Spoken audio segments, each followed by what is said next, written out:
Hi everyone, Radhe Radhe. तो आज है 11 सितंबर, राधा अष्टमी का दिन है। तो राधा अष्टमी की आप सभी को हार्दिक शुभकामनाएं। अभी फ्रेश वगैरह हो गई थी, मुँह हाथ पैर धोकर सबसे पहले बाहर वाला गेट खोल दिया है। उसके बाद अंदर आते ही माँ भगवती को करा प्रणाम। अब जाऊँगी मैं किचन में। वैसे तो मैंने काफ़ी दिन से अपना रूटीन ये बना रखा है कि मैं नहा धोकर ही किचन में आ रही थी, लेकिन आज रात से तबीयत ठीक नहीं थी तो आज बिना नहाए ही आना पड़ा। और अगर अभी नहाने के लिए जाती बिना तो काफ़ी लेट हो जाती, क्योंकि वैसे ही थोड़ा मैं लेट हो चुकी हूँ आज उठने में। और वैसे भी रात को ना मम्मी ने करेले काट के ही भेज दिए थे, तो थोड़ा सा टाइम उसमें बच गया, नहीं तो और कोई सब्ज़ी काटती तो काफ़ी और लेट हो जाती। वैसे तो बच्चों को करेले बिल्कुल भी पसंद नहीं है, लेकिन मम्मी ने काट के भेजा तो अब ये बनाने ही पड़ेंगे, नहीं तो ये ख़राब भी हो जाएंगे। तो मैंने करेले ना थोड़े से फ्राई करके बनाती हूँ, जिससे वो कड़वे बिल्कुल नहीं बनते हैं। करेले मैंने छोंक दिए थे, गैस सिम कर दी है। इतने में मैं निकाल लेती हूँ सारे घर में झाड़ू।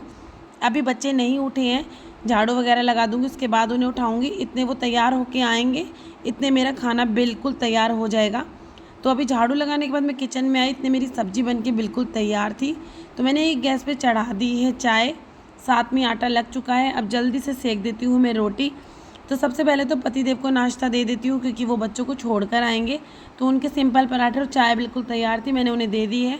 अभी मैं बच्चों के लिए रोटी सेक रही हूँ और मम्मी का भी साथ के साथ ही लंच पैक कर दूँगी, जो कि बच्चे ले जाएंगे, नहीं तो काफ़ी लेट हो जाते हैं बाद में। बच्चों के जाने के बाद थोड़ी देर बाद मैंने चाय पी, उसके बाद मैं नहा धोकर आ गई थी, क्योंकि आज मैंने भी व्रत का संकल्प लिया है। जो राधा अष्टमी से महालक्ष्मी के व्रत उठाए जाते हैं ना 16 दिन के, तो आज से मैं वही कर रही हूँ। नीचे आते ही सबसे पहले मैंने जोत के बर्तनों को साफ़ कर लिया था। उसके बाद मैंने माधव का स्नान करा दिया है। सबसे पहले माधव को इत्र की मालिश करके उनको तैयार करके मंदिर में बिठा दूँगी। सबसे पहले मैंने ले ली है एक चौकी, उसके ऊपर बिछाया मैंने लाल कपड़ा। महालक्ष्मी के जो भी पूजा आप करते हैं ना, उसमें लाल वस्त्र का बहुत अच्छा माना जाता है, इसलिए मैंने लाल कपड़ा ही लिया है। सर्वप्रथम गणेश जी को विराजमान किया, उसके बाद ये अष्टदल कमल बना दिया है। इसके बाद हमें करनी है कलश स्थापना। तो आप कलश कोई भी ले सकते हैं, मिट्टी, पीतल, स्टील या तांबे का। उसके बाद हमने उसमें पानी से भर लिया है, थोड़ा सा हमने इसमें गंगा जल भी डालना है। उसके बाद हमने एक सुपारी, एक हल्दी की गांठ और एक 2 का सिक्का इसमें डाल दिया है। साथ ही साथ अब इसमें रखेंगे नारियल। अगर आपके पास चुन्नी नहीं है तो आप इस तरह से कलावा भी लपेट सकते हैं। उसके बाद लक्ष्मी जी की प्रतिमा आपने जो रखी है उसको आप चुन्नी ज़रूर उड़ाएं। तो मेरे पास लक्ष्मी जी की प्रतिमा भी थी, साथ में श्री यंत्र भी था, मैंने दोनों ही रख लिए हैं और दोनों को चुन्नी उड़ा दी है अच्छे से। उसके बाद हमें रखनी है माँ भगवती के लिए श्रृंगार की सभी चीज़ें। और माँ भगवती के लिए जो भी आप श्रृंगार लेंगे ना, आप कोशिश ये करना है कि उसकी सभी की संख्या 16 होनी चाहिए। तो यहाँ चूड़ी आपको 16 अलग से, मतलब चूड़ी तो 16 ही लेनी है, बाकी कुल मिला के सामान आपको सारा 16 करना है। जिस तरह से मैंने सभी सामान ले लिया है, माँ भगवती को सभी आपको छुआ कर ही रखना है। इसी तरह जैसे मैं रख रही हूँ ना, तो आपको इसी तरह रखना है। और माँ भगवती का श्रृंगार आप जो भी लेंगे ना, तो उसकी संख्या आपको 16 ही रखनी है, 16 से बिल्कुल भी कम ना करना। तो माँ भगवती को ना इत्र वगैरह बहुत प्रिय है, तो आपको वो ज़रूर रखना है। और इस तरह ना आपकी सभी 16 चीज़ें हो जाएंगी, कोई मुश्किल नहीं होगी। बस चूड़ी की जो संख्या है वो आपको एक डिब्बी नहीं लेनी है, चूड़ी आपको 16 ही लेनी है। तो माँ भगवती को पूरा श्रृंगार मैंने चढ़ा दिया था। उसके बाद हमें लेने हैं माँ भगवती की पूजा के लिए फल। तो फल आपके पास जो भी है आप वो ले सकते हैं। अगर आपने पहले से मंगा के रखे हैं तो बहुत अच्छी बात है, और नहीं तो आपके घर में जो फल है आप माँ को वो चढ़ा सकते हैं। तो मैंने भी माँ को फल चढ़ा दिए हैं। साथ में हमें लेने हैं माँ भगवती की पूजा के लिए, माँ को पसंद होते हैं खीर का भोग। तो माँ भगवती को मैं चढ़ा रही हूँ खीर का भोग। अगर आपके पास दूध से कोई भी बनी मिठाई है तो आप वो भी चढ़ा सकते हैं। साथ ही साथ माँ को ना लाल कलर के फूल है ना, जो वो बहुत प्रिय होते हैं।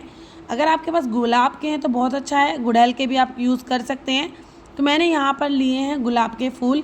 तो मैंने सभी भगवानों को यहाँ पे गुलाब के फूल चढ़ा दिए हैं, श्री यंत्र को भी, गणेश जी को भी, माँ लक्ष्मी को भी। कलश स्थापना पे भी मैंने चढ़ा दिया है गुलाब के फूल। तो मैंने अच्छे से यहाँ पे गुलाब फूल सजा दिए हैं, क्योंकि मेरे पास माला नहीं थी, तो मैंने अच्छे से प्रतिमा के ऊपर भी इनको अच्छे से लगा दिया है। उसके बाद हमने यहाँ पर फूल वगैरह चढ़ाने के बाद, फूल चढ़ चुके हैं, फल भोग वगैरह माँ का हो गया है। अब हमें यहाँ पर माता रानी का फेवरेट होते हैं कमल गट्टे। तो यहाँ पे हमें कमल गट्टे भी माँ को ज़रूर चढ़ाने हैं। तो मैंने यहाँ पर 8 कमल गट्टे ले लिए हैं। अब हमें जहाँ जोत जलानी है, मैंने सबसे पहले फूलों से थोड़ा सा आसन दिया, प्लेट रख दी है। अब जोत को भी नीचे थोड़ा से चावल आपको ज़रूर रखने चाहिए। और महालक्ष्मी की या माता रानी की कोई भी पूजा आप जब करते हैं ना, तो उसमें आपको रुई की बत्ती नहीं लेनी चाहिए, कलावे की बत्ती से माँ बहुत प्रसन्न हो जाती है। साथ में हमें देसी घी, तिल्ली के तेल की जोत जलानी है।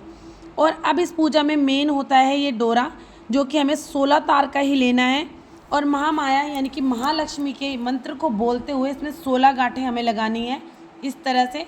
तो 16 गांठें हमने इसमें लगा ली हैं। अभी हमारी पूजा शुरू नहीं हुई है तो हम इसे माँ के चरणों में रख देंगे। उसके बाद मैं आपको लास्ट में बताऊंगी आपको इसका करना क्या है। तो मैंने यहाँ पे माता के चरणों में इसे रख दिया है। तो चलिए अब हम शुरू करते हैं पूजा। तो पूजा में सबसे ज़्यादा जो मेन ज़रूरी है महालक्ष्मी की, वो है कमल गट्टे से माँ के मंत्रों की एक माला, जो कि आपको एक सुबह और एक शाम को ज़रूर करनी है। तो जो ये 16 दिन के व्रत होते हैं ना, इसमें ये कंपलसरी है, यानी कि आपको ये माला तो ज़रूर से करनी है, ये तो आपको बिल्कुल भी नहीं छोड़नी है। तो यहाँ पर ये माला कमल गट्टे की आपको लानी है और इससे आपको माँ के मंत्रों की एक माला सुबह और एक शाम को ज़रूर करनी है। माला करने के बाद आप इस माला को माँ के चरणों में यहीं रख सकते हैं और अगर कोई भी गलती आपसे इस माला को करने में हुई हो तो उसके लिए आप माँ से क्षमा याचना ज़रूर करना माला करने के बाद कि हे माँ भगवती, हम नादान हैं, आपके बालक हैं और कोई भी हमसे गलती हो तो आप उसको क्षमा करना और हमारी पूजा को स्वीकार करना। उसके बाद हमें करनी है माँ भगवती की आरती। आरती करने के बाद सबसे पहले हमें गणेश जी की करनी है और फिर माँ की आरती करनी है। माता रानी की आरती करने के बाद उसके बाद हमें करनी है भोग की तैयारी और भोग हमें अंगारी पर ही लगाना है। अंगारी के ऊपर आप कपूर रख के ज़रूर लगा सकते हैं, लेकिन अंगारी ज़रूर लगानी है। तो अंगारी ला चुकी हूँ मैं। उसके बाद यहाँ पे हमें लौंग का और इलायची का माँ को भोग लगाना है। साथ में आपने जो खीर बनाई है या आपके पास दूध से बनी कोई भी मिठाई है, आप उसका भोग भी अंगारी पे ज़रूर दें। तो मैं यहाँ लगा रही हूँ भोग। सबसे पहले गणेश जी को लगा के उसके बाद माँ लक्ष्मी को लगाना है और फिर अंगारी पे। तो ऐसे माँ आपका भोग सीधा सीधा ग्रहण ज़रूर करेगी और अपने बच्चों को आशीर्वाद ज़रूर देगी। तो लीजिए, माँ भगवती ने हमारा भोग भी ले लिया है।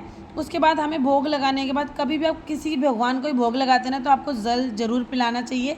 तो मैंने जल का छींटा भी दे दिया है, यहाँ पे माँ की प्रतिमा पे भी दे दिया है। और अब ये जल हमें दे देना है सूर्य भगवान को।